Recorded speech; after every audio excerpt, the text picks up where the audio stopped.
சீமானின் அரசியல் முக்கியத்துவம் தமிழ் மண்ணில் ஏறிட்டு, தமிழ் மண்ணையும் தாங்க மாட்டார், ஜெகத் கஸ்பார் தாங்க மாட்டார். சீமானுக்கு நாடார் சமுதாயம் தான் பொறாமையில் புழுங்கி சாவாங்க.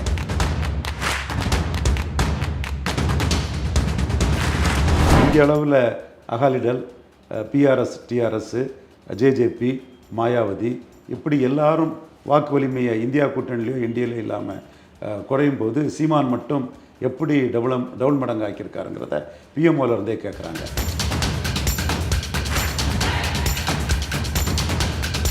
ஜெயலலிதா தலைமையில் இருக்கும்போது ஒரு caste neutral leader act, Jayalalithaa மேலோட ஈர்ப்பில் இந்த சமூகங்கள்லாம் சீமான் பக்கம் வரல. 1.1% வாக்கு தான் சீமான் எடுக்க முடிஞ்சது.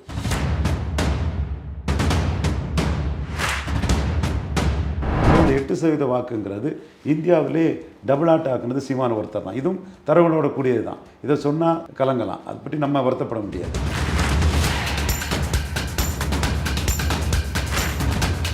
அவர்கள் பற்றி நீங்களே சொல்லியிருந்தீங்க, இப்போ காசு கொடுக்காம வாக்குகள் வாங்குறாரு, அதிக பர்சன்ட் வந்திருக்கு அவருக்கு. அப்படிங்கும்போது 2026 ஒரு வலிமை மிக்க கட்சியாக இருப்பாங்களா சார் அதிமுகவை காட்டிலும்?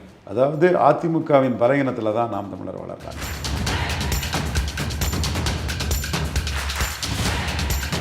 ஸ்டாலின் கலைஞரை மிஞ்சி போயிட்டார். அரசியலில் மாறுபட்ட கருத்து இருக்கலாம், ஓட்டிங் பர்சன்டேஜ்லையும் வெற்றிலையும் போயிட்டாருங்கிறது யாரும் மறுக்க முடியாது. உங்கள் கண்ணுக்கு முன்னாடி அந்த பர்சன்டேஜ் ஓட்டு எலெக்ஷன் கமிஷன்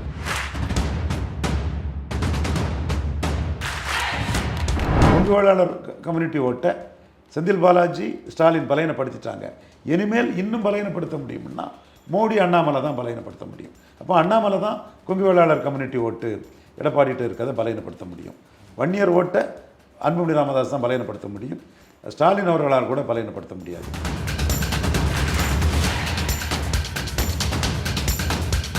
ஒரு வேலுப்பிள்ளை பிரபாரன் இமேஜில், தமிழண்ணி காஸ்ட் நியூட்ரல் இமேஜில் கொங்கு வேளாளர் அல்லாத சமூகங்கள் தான் சீமான் முன்னாடி போகிறாங்க, வன்னியர் அல்லாத சமூகங்கள் தான் சீமான் முன்னாடி போகிறாங்க. சீமானும் இதை ஐடென்டிஃபை பண்ணி கரெக்டாக அந்த பசியப்ப ஜாதி ஐடென்டிஃபை பண்ணி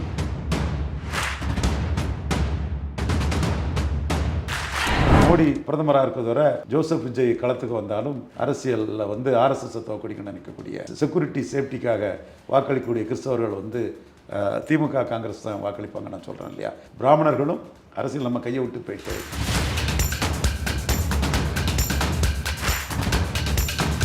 வசியப்ப ஜாதிகள் அவர் தட்டி எழுப்பி அவங்களுக்குள்ள உரிமையை நான் தாரேன்னு சொல்லி இவர் அவங்கள கை தூக்கி விட்டு இவரை கை தூக்கி விடக்கூடிய அந்த அரசியல் பண்ணால் அவர் நடக்கும். இதுக்கு ஒரு துணிச்சலா வரதானடா அடிக்க சொன்னேன், ஒன்னையாடா அடிக்க சொன்னேன் நீ கேட்டார் பாருங்க.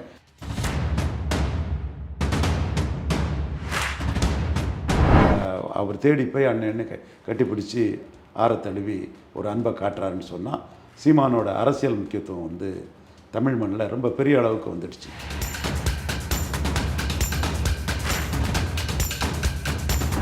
சோஷியல் ரியாலிட்டி, சமூக நீதி, சோஷியல் இன்ஜினியரிங், 2 ஜாதி இரட்டையை வச்சு ஆக்கிரமிக்கிறதுக்கெல்லாம் இந்த ஜாதிகள் ஒன்றும் ஏமாளிகள் ஒன்றும் கிடையாது.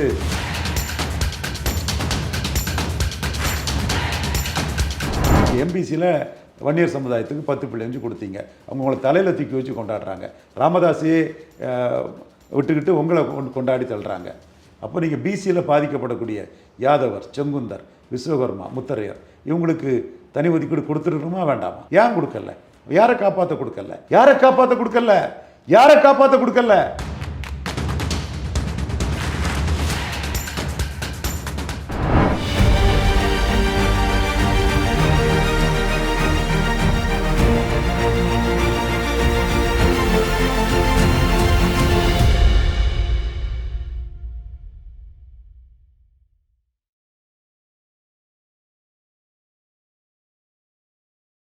சேனல் 5 தமிழ் நேயர்களுக்கு வணக்கம்.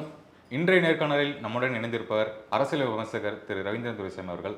வணக்கம் சார். வணக்கம் தம்பி. சார், நேற்று ஒரு புத்தக வெளியீட்டு விழாவில் திரு அண்ணாமலை அவர்களும் திரு சீமான் அவர்களும் சந்திச்சிருக்காங்க. சந்திச்ச பிரச்சனையில் எல்லாருமே ஒரு வணக்கம் வச்சுட்டு போகும்போது இவங்க 2 பேரும் மட்டும் கட்டி பிடிச்சிருந்தாங்க. என்னனுக்காக நான் பண்ணுறேன் அப்படின்லாம் விமர்சனங்கள் எல்லாமே வர ஆரம்பிச்சிருச்சு. இந்த விஷயம் வச்சு 2026 சீமான் அவர்கள் அவருடைய மனமாற்றம் செஞ்சு கூட்டணிக்கான வாய்ப்புகள் இருக்குமா சார்? 26 ஜனவரியில் தான் யார் என்ன கூட்டணிங்கிறது தெரியும். அதுவரை யார் எப்படி வேணாலும் பேசிக்கலாம். நம்ம பேசுகிறது கரெக்டாக வரும், அப்படி தான் நம்ம பேசுவோம். மற்றவங்க விருப்பத்தை வியூஸ்க்காக பேசி ஏமாறுவாங்க, அதுக்கு நம்ம தயாரில்லை.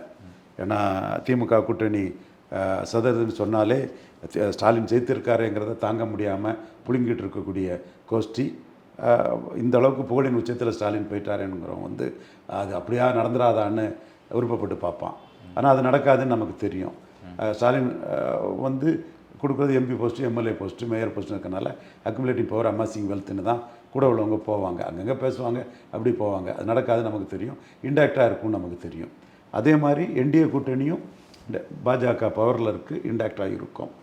இங்கே பிரேமலதா அம்மையார் தான் என்டிஏ ஆப்ஷனையும் ஓப்பன் பண்ணியிருக்காங்க, அதிமுக அணியில் தான் இருக்காங்க, என்டிஏ ஆப்ஷனும் ஓப்பன் பண்ணியிருக்காங்க. அதே மாதிரி டாக்டர் கிருஷ்ணசாமி டிஎம்கே ஆப்ஷனை ஓப்பன் பண்ணியிருக்காங்க. இப்போ இதெல்லாம் நான் தரவுகளின் அடிப்படையில் தலைவர்களின் பேட்டி செயல்பாட்டின் அதை கூட சொல்கிறேன். மற்றவங்க மாதிரி கற்பனையில் தங்கள் விருப்பத்துக்கு தமிழறி மணியன் போன்றவங்க மாதிரியெல்லாம் விருப்பத்துக்கு அடிச்சு விடுறது கிடையாது. இது நம்ம தரவுகளின் அடிப்படையில் நம்ம சொல்கிறேன். நீங்கள் கேட்டது ஒரு நிகழ்வின் அடிப்படையில் கேட்குறீங்க. இந்த நிகழ்வின் அடிப்படையில் சீமானின் அரசியல் முக்கியத்துவம் தமிழ் மண்ணில் ஏறிட்டு, தமிழ் மண்ணையும் தாங்க மாட்டார், ஜெகத் கஸ்பார் தாங்க மாட்டார், சீமானுக்கு நாடார் சமுதாயம் தான் பொறாமையில் புழுங்கி சாவாங்க. அது நம்ம என்ன செய்ய முடியும்? நம்ம உண்மையை தான் சொல்ல முடியும். சீமானுக்கு வந்து ஒரு 18% வாக்கு பலம் கொண்ட ஒரு அணியின் தலைவர் விக்கிரவாண்டியில் என்டிஏ கூட்டணி கேண்டிடேட்டாட்டு அன்புமணி பாமக கேண்டிடேட்டை அனௌன்ஸ் பண்ண அண்ணாமலை வந்து அவர் தேடி போய் அண்ணன்னு கட்டிப்பிடிச்சி ஆற தழுவி ஒரு அன்பை காட்டுறாருன்னு சொன்னால் சீமானோட அரசியல் முக்கியத்துவம் வந்து தமிழ் மண்ணில் ரொம்ப பெரிய அளவுக்கு வந்துடுச்சு. அதில் சீமான் அண்ணா திமுக வேண்டாம், அதிமுக வேண்டான்னு ஒரு காசு கொடுக்காம வாக்கெடுத்தது மிகப்பெரிய சாதனைங்கிறத மக்களவைத் தேர்தல் முடிஞ்சதுமே அண்ணாமலை சொன்னார். இது மோடியே இதை வாட்ச் பண்ணுறாரு. இந்திய அளவில் Akali Dal, BRS, TRS, JJP, Mayawati இப்படி எல்லாரும் வாக்கு வலிமையை இந்தியா கூட்டணிலையோ என்டிஏலையும் இல்லாமல் குறையும் போது சீமான் மட்டும் எப்படி டபுள் மடங்கு ஆக்கியிருக்காருங்கிறத பிஎம்ஓலேருந்தே கேட்குறாங்க. அதே மாதிரி காங்கிரஸ் தலைமையும் அதை உன்னிப்பாக பார்க்குறாங்க. ஸோ அந்த 8% வாக்குங்கிறது இந்தியாவிலே டபுள் ஆட் ஆக்குனது சீமான ஒருத்தர் தான். இதுவும் தரவுகளோட கூடியது தான். இதை சொன்னால் தமிழர் மணியனுக்கு வயிறு கலங்கும், ஜெகத் கஸ்பாருக்கு கலங்கலாம். அதை பற்றி நம்ம வருத்தப்பட முடியாது. அது நம்ம என்ன செய்ய முடியும்? நம்ம உண்மையை சொல்கிறோம். ஸோ இந்த இம்பார்ட்டன்ஸ் வந்து சீமானுக்கு இருக்கிறது அண்ணாமலை அந்த நிகழ்வும் நமக்கு காட்டுது. இதை சீமான் எப்படி ஆர்டிகுலேட் பண்ண போகிறாரு, எப்படி கொண்டு போகிறாருங்கிறது நாம் 26ஆம் ஆண்டு ஜனவரி பிப்ரவரி வாக்கில் தான் தெரியும். இப்போ வந்து நம்ம கூட்டணி சம்பந்தமாக எதையும் சொல்ல முடியாது. ஆனால் 2029 சீமான் வந்து ஒரு பெரிய பிளேயராக இருப்பாருங்கிறத 2 தேசிய கட்சிகளுமே உணர்கிறாங்க. அதோட ஒரு வெளிப்பாடு தான் அண்ணாமலையோட இந்த நடவடிக்கையை நம்ம பார்க்கலாம். இது எப்படி வரப்போகுதுங்கிறது போக தான் தெரியும். ஆனால் எடப்பாடி பழனிசாமி பதறிட்டார். எடப்பாடி பழனிசாமி அண்ணாமலை சீமானை கொடுத்த முக்கியத்துவத்துக்கு எடப்பாடி பழனிசாமி பதறிட்டார். நம்மளோட கட்சிகள் மேலே போயிடுச்சோ அப்படிங்கிற பயம். ஆமாங்க. 18/8/26 இவர் 23 தானே இருக்குது. அதுலேயும் தேமுதிக பட்ஜெட்டை பாராட்டிட்டாங்கல்ல. அப்போ மத்திய பட்ஜெட்டை பாராட்டிட்டாங்கல்ல. அப்போ எடப்பாடி பழனிசாமி என்ன நினைக்கிறாருன்னா, இது அண்ணாமலையோட வீகம் நம்மளை வந்து சுத்தமாக வீழ்த்தி அடித்து தள்ளிடுவாரோ, 20% 10%க்கு அண்ணாமலை நம்மளை கொண்டு போயிடுவாரோன்னு பதற ஆரம்பிச்சிட்டாரு. நேற்று தூத்துக்குடியில் திமுக பட்ஜெட்டை எதிர்க்கிறத இவர் எதிர்த்திருக்காரு. அவர் வந்து பட்ஜெட்டை திமுக எதுக்க சரிதான்னு சொல்லணும். சொல்லிக்கிட்டு திமுகவை நீங்கள் விமர்சிக்கலாம். சீமான் அப்படி தான் பண்ணுவார். திமுக வந்து கண்ணை மூடிட்டு எதுக்கிறத மனநோயாளி மாதிரி ஏன் திமுக எதுக்கணும்? இந்திய திமுக எதுக்குறாங்க, பட் அவங்களோட நான் வேகமாக எதுக்குறேன், அவங்க இடம் கொடுக்குறாங்க. அந்த மாதிரி தான் அவர் அதை பண்ணுவார். இவர் வந்து பட்ஜெட்டை திமுக எதுக்கிறதையே குறை சொல்லிக்கிட்டு திமுக எதிர்ப்பை முதன்மைப்படுத்துகிற மாதிரி ஒரு தோற்றம் எடுக்கிறாருன்னா, அவர் வந்து அண்ணாமலை சீமானை கொடுத்த முக்கியத்துவத்தில் எடப்பாடி குழம்பி போயிட்டார், கலங்கி போயிட்டாருன்னு தான் எனக்கு தெரியுது. நேற்று அதே அந்த தூத்துக்குடி ஏர்போர்ட் என்னோட ஒரு லெட்டர் வந்ததுமே விஜய்க்கு அரசியல் தன்னம்பிக்கைட்ட ஆலோசகர்கள்லாம் விஜயை அந்த நீட் மேட்டரில் கவர்மெண்ட்டுக்கும் ஸ்டாலினுக்கும் ஜாலரா அடிக்கிற மாதிரி பண்ணிட்டாங்களே. ஸோ ஒரு லெட்டருக்கே இவ்வளோன்னு சொன்னால் இது பெரிய சம்பவம். அந்த தூத்துக்குடி விமான நிலையத்திலே வந்து எடப்பாடி சொல்லியிருந்தார் 2026 வந்து பாஜகவுடன் கூட்டணி இல்லை அப்படின்னு சொல்லியிருந்தார். கூட்டணி இல்லைங்கிறது சொல்லியிருந்தார். பட் கூட்டணிக்கு எடப்பாடி மோடிகிட்ட சரண்டர் ஆக மாட்டாருங்கிற கருத்தை தான் நானும் சொல்கிறேன். ஆக மாட்டாருன்னு சொல்கிறீங்களா? சரண்டர் ஆக மாட்டான்னு கருத்தை தான் நான் சொல்கிறேன். ஆனால் அந்த சம்பவம் இவருக்கு ஒரு குழப்பத்தை ஏற்படுத்துதான் நான் பார்க்குறேன். நீங்கள் இப்போ திமுக எடுங்க, அவங்க வந்து கவர்னர் ஆய்வு பண்ணும்போது கவர்னர் எடுத்து கருப்பு கொடி காட்டினாங்க. அப்போ மத்திய அரசு ஸ்டாலின் எதுக்கு சரின்னு தானே சொல்லணும். அப்போ அதில் நீங்கள் மோடி எதிர்ப்பா ஸ்டாலின் எதிர்ப்பான்னா ஸ்டாலின் எதிர்ப்பு தான் சொல்லி மோடி எதிர்ப்பை ஒரு கட்டத்தில் கைவிடலான்னு நீங்கள் முயற்சி பண்ணுறீங்களா? நான் பட்ஜெட்டை எடப்பாடி கொடுத்த அறிக்கையை நான் பாராட்டுறேன், தெளிவாக உறுதியாக இருக்கிறாரு. ஆனால் தூத்துக்குடி பேட்டி வந்து அவர்கிட்ட ஒரு மனக்குழப்பம் அவருக்கு உருவாயிட்டுன்னு தான் நான் பார்க்குறேன். இப்போ வந்து சீமான் அவர்கள் பற்றி நீங்களே சொல்லியிருந்தீங்க, இப்போ காசு கொடுக்காம வாக்குகள் வாங்குறாரு, அதிக பர்சன்ட் வந்திருக்கு அவருக்கு. அப்படிங்கும்போது 2026 வந்து ஒரு வலிமை மிக்க கட்சியாக இருப்பாங்களா சார் அதிமுகவை காட்டிலும்? அதாவது அதிமுகவின் பலகீனத்தில் தான் நாம் தமிழர் வளர்கிறாங்க. ஜெயலலிதாமையார் இருக்கும்போது அவங்க ஈர்ப்பு சக்திக்கும் அனைத்து ஜாதிக்கும் பொதுவான தலைவராட்டு ஒரு காஸ்ட் நியூட்ரல் லீடராட்டு ஜெயலலிதா இருக்கும்போது சீமானால் 1.1% வாக்கு தான் எடுக்க முடிச்சது. எல்லாருக்குமே தெரியும். 2016 ஸ்ட்ராங்காக தான் எடுத்தார். வீரப்பன் கொள்ளக்காரன்னா கருணாநிதிக்கும் ஜெயலலிதாவுக்கும் என்ன பேருன்னெலாம் கேட்டு நின்னார். 40 தொகுதிகளில் அட்டவணை பிரிவு சமூக மக்களை போட்டார், தேவேந்திர குல வேளாளர்களையும் பறையர்களையும் போட்டார். மற்ற தொகுதிகளில் தமிழன்னு சொல்ல வரக்கூடிய சிறிய எண்ணிக்கை ஜாதிகளை நிறைய போட்டார். செங்குந்தர், வண்ணார், நாவிதர், இந்த மாதிரி நிறைய போட்டார். அரசியல் அதிகாரத்தை இழந்த முதலியார் வேளாளர்கள்லாம் கேண்டிடேட்டாக போட்டார். நல்ல வியூகம் தான், நல்ல ஸ்ட்ராட்டஜி தான், பாராட்டக்கூடிய ஸ்ட்ராட்டஜி தான். நானே அப்போ பாராட்டியிருக்கிறேன். 234 ஒரு ஹோப் வரக்கூடிய அளவுக்கு ஒரு சமூக நீதி புரட்சியாக தான் கேண்டிடேட் போட்டார்.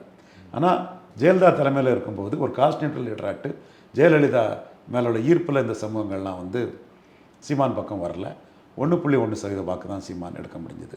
மீண்டும் வேலுப்பிள்ளை பிரபாகரன் இமேஜில் தமிழக தலைவர் பிரபாகரன் திமுக எதிர்ப்பையும் கடுமையாக பண்ணிக்கிட்டு சீமான் வந்து இதே மாதிரி பொது தொகுதியில் ஆதி தமிழர் இந்த மாதிரிலாம் பண்ணும்போது எடப்பாடிக்கு அதிமுக 2 ஜாதி கட்சி ஆகிட்டுன்னு நான் பெனிஃபிஷரி காஸ்ட் அதிமுகவில் பலன் இல்லாத காஸ்ட்.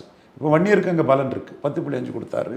நிறைய வன்னியர்கள் அப்படி லோடடாக இருக்காங்க, லிஸ்ட்டு சொல்லிகிட்டே இருக்கலாம். அப்போ அவங்க சொல்லியிருந்தீங்க வன்னியர் தலைவர்னு கூட சொல்லி. எஸ் டேட்டா தான் சொல்லுது. அப்போ அங்கே உள்ள நான் வன்னியர்கள்லாம் ஜெயலலிதாவுக்கு அதிமுக வேறு, எடப்பாடி பழனிசாமிக்கு அதிமுக வேறு, அவர் கையில் இருந்த ரெட்டலை நமக்கு அம்மா கையில் இருந்த ரெட்டலை வேறு, எடப்பாடியார் கையில் இருக்கிற ரெட்டலை வேறுன்னு அவங்க வந்து அதிமுக விட்டு வெளியேறாங்க. அப்படி வெளியேறக்கூடிய ஒரு பகுதியினர் தான் சீமான் பின்னாடி வந்து 8.2 சீமானுக்கு கிடச்சிருக்கு. ஏன்னா நான் டேட்டாவோட பேசக்கூடியவன். ஸ்டாலின் கலைஞரை மிஞ்சி போயிட்டார், கலைஞரை மிஞ்சி போயிட்டார். வாக்கில் சொல்கிறீங்களா அரசியலில் சொல்கிறீங்க? வாக்கில் தான் சொல்ல முடியும். அரசியலில் மாறுபட்ட கருத்து இருக்கலாம். ஓட்டிங் பர்சன்டேஜ்லையும் வெற்றிலையும் போயிட்டாருங்கிறது யாரும் மறுக்க முடியாது. உங்கள் கண்ணுக்கு முன்னாடி அந்த பர்சன்டேஜாக ஓட்டு எலெக்ஷன் கமிஷன் கொடுக்கான். அப்போ அதை நீங்கள் மறுக்க முடியாது. திறமையில் போயிட்டாங்கிறது அது சப்ஜெக்டிவ்.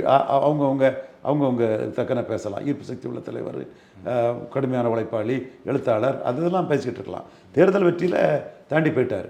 என்னென்னா கலைஞர்கிட்ட இருந்த ஓட்டு செதறி சீமான்கிட்ட வரல.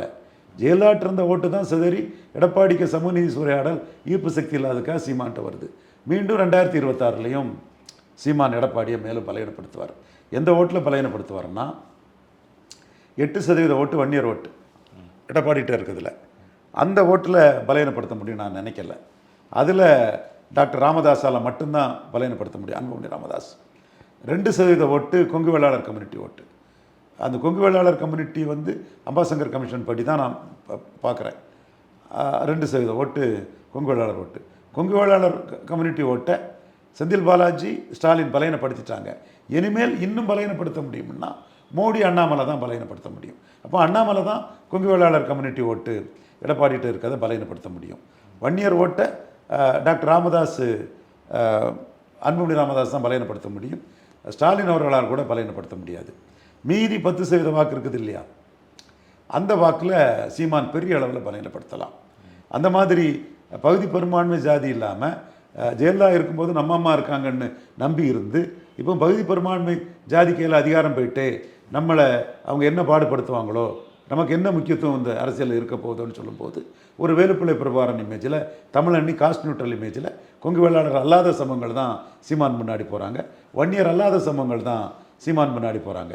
சீமானும் இதை ஐடென்டிஃபை பண்ணி கரெக்டாக அந்த பசியப்ப ஜாதி ஐடென்டிஃபை பண்ணி அவங்களுக்கு நிறைய வேட்பாளர்கள் கொடுத்து அதை கையில் எடுத்துட்டாருன்னா எடப்பாடியை மீண்டும் பலவீனப்படுத்திடுவார்.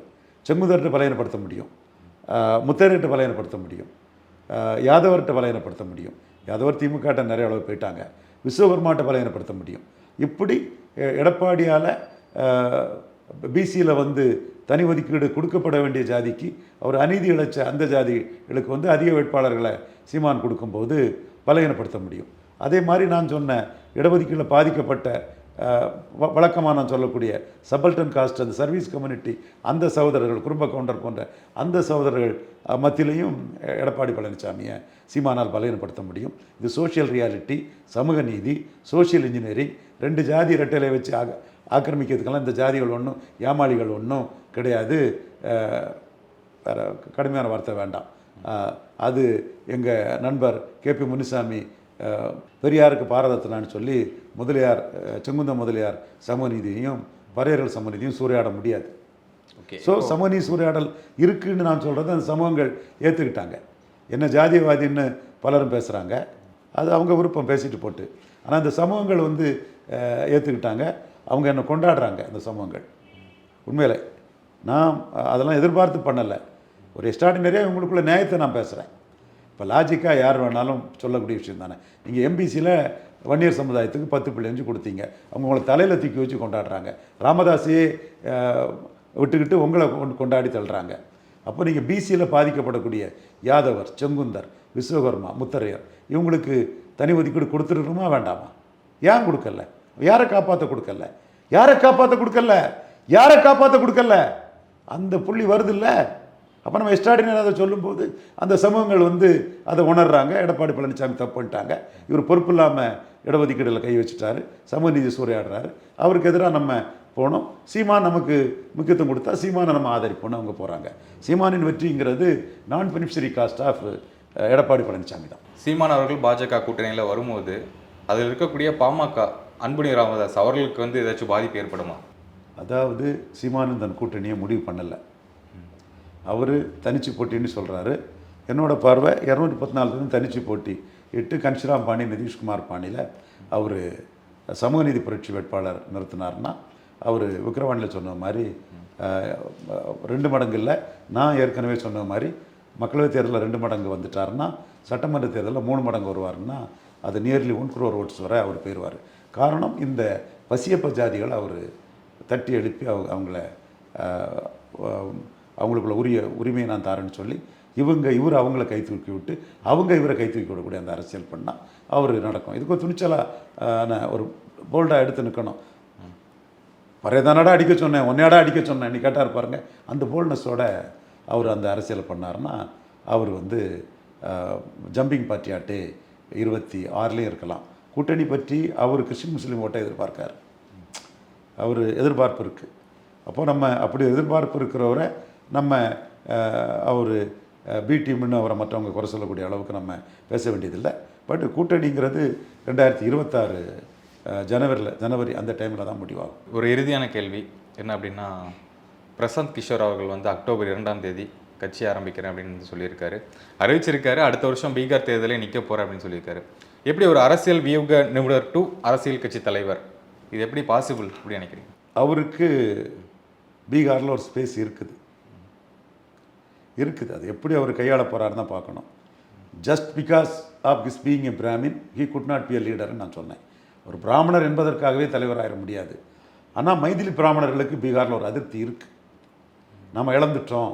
அரசியலுங்கிறது இன்றைக்கி யாதவுக்கும் குர்மிக்கும் ஆகிப்போச்சு, நிதிஷ்குமாருக்கும் தேஜஸ்வியாவுக்கும் ஆகிப்போச்சுன்னு இருக்குது. இந்த இடத்துல மைதிலி பிராமின்ஸ் வந்து யாதவுக்கு எதிராக இருக்காங்க. காக்கி ஸ்டிக்கெல்லாம் வச்சு அந்த மண்டல் இஷ்யூக்குள்ளே கொஞ்சம் விரும்பத்தகாத சம்பவங்கள் நிறைய நடந்துடுச்சு. ஸோ அவங்க பாஜக, மோடி இந்த ரூட்டில் 10% இடபிள்யூஎஸ் இந்த ரூட்டில் அவங்க நிதிஷ்குமாருக்கு ஆதரவாக அவங்க ஒரு நிலைப்பாட்டில் இருக்காங்க. அவங்களுக்கு இவர் ஒரு கட்சி ஆரம்பிக்கிறது வந்து ஒரு முக்கியத்துவத்தை கொடுக்கும். ஆனால் பிராமணர்கள் வந்து தேஜஸ்வி யாதவை தோக்கடிக்கிறதுக்கு என்டிஏக்கு வாக்களிக்கிறாங்களா இவருக்கு வாக்களிக்கிறாங்கன்னு சொன்னால் அவங்க அந்த களம் வரும்போது என்டிஏக்கு வாக்களிக்கக்கூடிய வாய்ப்புகள் தான் அதிகம். நான் சொல்கிறோம்ல, மோடி பிரதமராக இருக்கிறது வரை ஜோசப் விஜய் களத்துக்கு வந்தாலும் அரசியலில் வந்து ஆர்எஸ்எஸ்ஸை தோக்கடிக்கணும்னு நினைக்கக்கூடிய செக்யூரிட்டி சேஃப்டிக்காக வாக்களிக்கக்கூடிய கிறிஸ்தவர்கள் வந்து திமுக காங்கிரஸ் தான் வாக்களிப்பாங்க நான் சொல்கிறேன் இல்லையா. அதே மாதிரி பிராமணர்களும் அதிருப்தி இருக்குது. அரசியல் நம்ம கையை விட்டு போயிட்டே, மைதில் பிராமின் ராஜ்யம் போயிட்டேன்னு இருக்குது. அதில் இவர் இன்னைக்கு கட்சி ஆரம்பிக்கிறது பிராமணர்களுக்கு ஒரு முக்கியத்துவத்தை பீகாரில் கொடுக்கலாம். இப்போ விஜய் கட்சி ஆரம்பிக்கிறேன்னு சொல்லும்போதே மைனாரிட்டி கமிஷனுக்கு ஒரு கிறிஸ்டினையும் மீண்டும் போட்டுட்டாரு. அதே மாதிரி மைனாரிட்டி எக்கனாமிக்ஸ் இதுக்கு வந்து ஒரு கிறிஸ்டினை போட்டிருக்காப்புல. ஃபாரினில் உள்ள கிறிஸ்தவ அந்த ஸ்காலர்ஸுக்கெல்லாம் நினைவு வைக்கிறாங்க. அந்த மாதிரி இவர் கட்சி ஆரம்பிக்கிறது பிராமணர்களுக்கு பீகார் அரசியல் ஒரு முக்கியத்துவத்தை கொடுக்கலாம். இப்போ நீங்கள் விஜய் பற்றி சொல்லியிருந்தீங்க, ஃபுல்லாக மைனாரிட்டி தான் கேப்சர் பண்ணுறாரு அப்படிங்கும்போது அவருடைய கேப்சரேஷன் வந்து ஃபுல்லாக அந்த மைனாரிட்டி ஓட்ஸ் தான் இது பண்ணுறதா இருக்குமா? சிஏஏ ஏற்றாரு. சிஏல கிறிஸ்தவர்களுக்கு எந்த பாதிப்பும் இல்லை, இந்துக்களுக்கு பாதிப்பும் இல்லை, இந்திய முஸ்லீம்களுக்கு பாதிப்பும் இல்லை. பீஸ்ட் படத்தில் முஸ்லீம்கள் அவருக்கு சாபம் போட்டதுனால ஏற்றாரா என்ன எதுன்னு தெரியல. நீட்டை ஏற்றாரு. நீட்டு மெரிட்டோரியஸ் ஸ்டூடெண்ட்ஸுக்கு வழிவகுக்கக்கூடியது தான். அதே அவர் வந்து இன்றைக்கி மின்கட்டண உயர்வை எதிர்த்து தனக்கு பலம் இருக்கும்னா 40 தொகுதியில் 40 ஒரு டிஸ்ட்ரிக்ட் ஹெட் குவார்ட்டர்ஸ்லையோ அல்லது 40 பாராளுமன்ற தொகுதியிலையோ ஆர்ப்பாட்டம் போடலாம். அதுக்கு அவருக்கு போதுமான பலம் இல்லைன்னு தான் நான் கருதுகிறேன். அதே மாதிரி மத்திய பட்ஜெட்டை எதிர்த்து ஆர்ப்பாட்டங்களை பண்ணலாம். அதற்கெல்லாம் போதுமான பலம் இல்லைன்னு நான் கருதுகிறேன். நான் அவரை வந்து வியூஸும் அவருக்கு பெருசாக இல்லை, அதுவும் தெளிவாக தெரியுது. பட் பாப்புலாரிட்டி இருக்குது, கூட்டம் வரும், மாநாட்டுக்கு ஆள் வருவாங்க. அதை வச்சு அவருக்கு பெர்சன்டேஜ் ஆஃப் ஓட்டு என்னன்னு சொல்லிட முடியாது. 26 அவர் நிரூபிக்கட்டு, நல்லா நிரூபித்தா 29 மோடியை கூட அவரை பயன்படுத்த முடியுமான்னு நாம் மோடி நன்மைக்காக கூட யோசிப்போம். இப்போ அவர் பலம் நிரூபிக்காதவர், 0% இருக்கிறவர். அவர் நினைக்கிற மாதிரி பலம் நிரூபிக்காமல் யாரும் அரசியல்வாதி யாரும் ஏற்றுக்க மாட்டாங்க.